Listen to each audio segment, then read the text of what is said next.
Today I got a really interesting project to work on. Somebody contacted me on Etsy and they want a case for a plate. I guess it's some kind of family heirloom. So we're gonna make a clear acrylic case for it.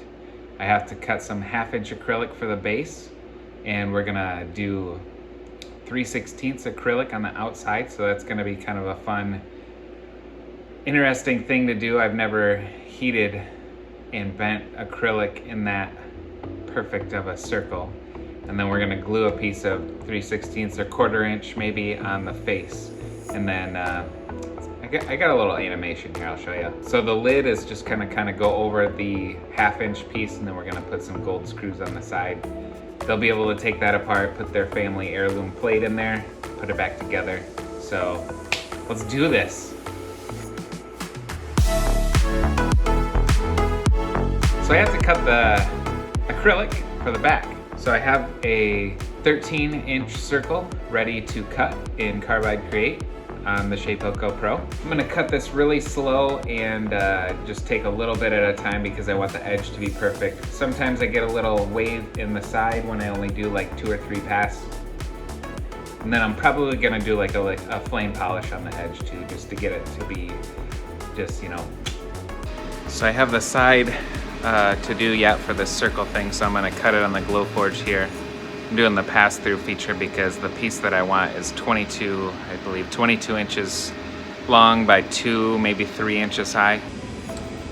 So here we got my rectangles. I know I'm gonna screw up at least once, so I'm gonna be cutting this one. I'm using 3/16 acrylic, so for that I do a 0.19. And then I do 130 for speed and full power. We'll see how this goes with the pass-through feature. Most of the time it just fails, but this is a new machine, so hopefully, I don't know, hopefully it works. There's a lot of issues that I had with my original Pro, and I don't know, man, it just wasn't good. This new one's doing okay. I think there was a lot of like camera issues and connection issues. So while that's cutting out, I'm gonna clean up the 1/2 inch piece. I'm just using the Scotch-Brite, and then I'm gonna do my janky way of flame polishing.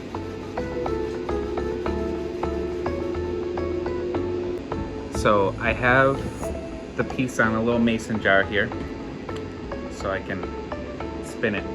And I just use this giant torch to go around the edge, spin it as I go. So I'll show you.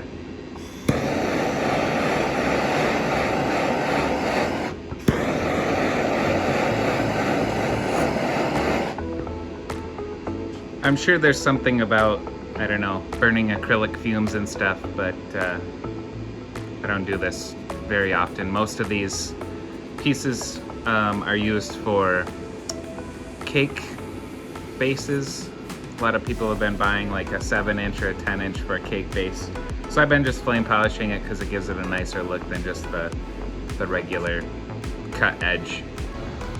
Now that these pieces are done cutting out, I'm gonna test out one and see how easy it is to bend.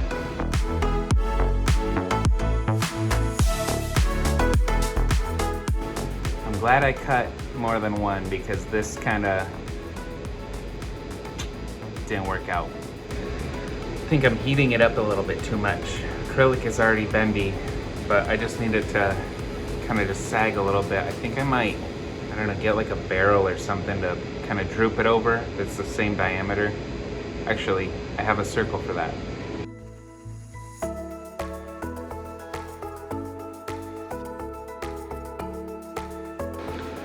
So I'm using a pot right now to bend the acrylic around because the back piece makes it kind of deformed. I don't know, so hopefully this works. I got this one too hot. Screwed up the surface. Kind of changed gears here. Instead of heating it around, I just put that screw in the center around the edge.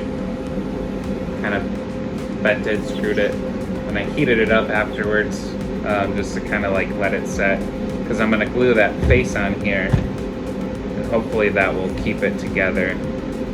I might heat it up a little bit more and see how it goes, but now I have to put this other side on, and then I'm going to trim it because I didn't do exact lengths. I'll probably polish the edge too after I cut it, but I'm going to do this one perfect right there so I don't have to trim as much. So we'll see how this goes. So you can kind of see here what I'm going to do. I'm going to just put this one here, put that screw on there.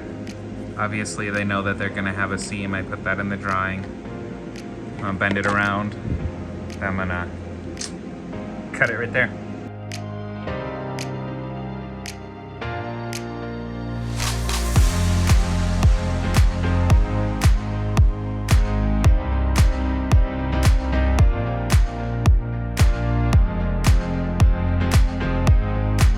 So I have this marked. I'm going to go cut it, and then we're going to put it back together.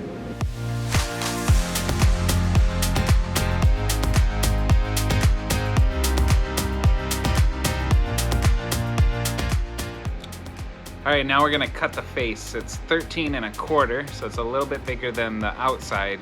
I thought about making it bigger and just routing it by hand so it's flush, but I don't want to damage the side. Sometimes that happens, and I don't want to risk it. It's okay if it hangs over just like a hair or something.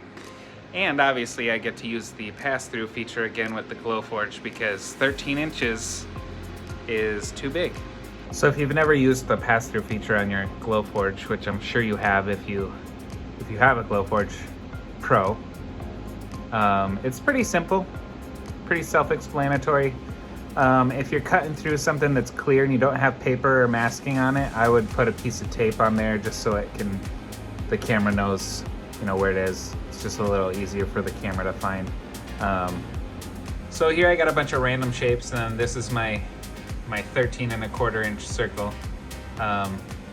It kind of cuts from this way and then moves up. So I have my material in there like that, and then you just go more, go down to pass through, check that, and now it's gonna cut everything up here to theoretically infinity. But we're just gonna cut this one.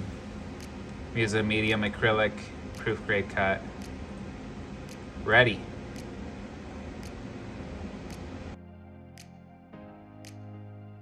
So right here, it just tells you to shift your material 8 inches towards you.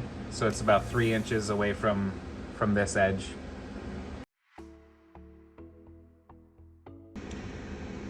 Now we're just gonna click OK or continue, and it's gonna take a picture, and it's gonna try to align that remainder cut.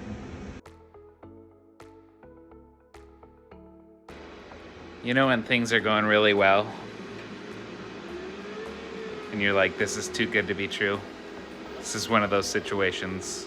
I tested out the glue and it worked fine on my sample, but I grabbed the wrong one when I went to glue it together, so I gotta start over.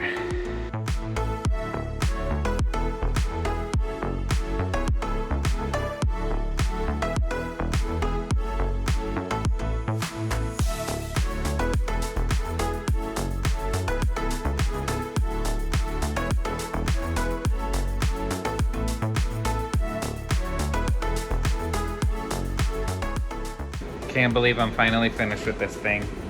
I had to redo it like 3 times. I ended up routing a face with a little flange so the glue would have a little more something to hold on to. And then the sides I heated up and I bent them into a smaller circle so they wouldn't want to flex out any more than they would have. So there's a little bit of glue still on the side. I'm gonna try to clean off just from the tape holding it together. I'm gonna wrap this up and ship it out. This person needs this like Friday, so I'm glad that I finished it today and I don't have to redo it another time. So hopefully they're happy with it, and I'll let you know. Now that I think about it, I probably should have taken some photos for like a YouTube thumbnail or something, but here it is. I'm just glad to get it out of the house.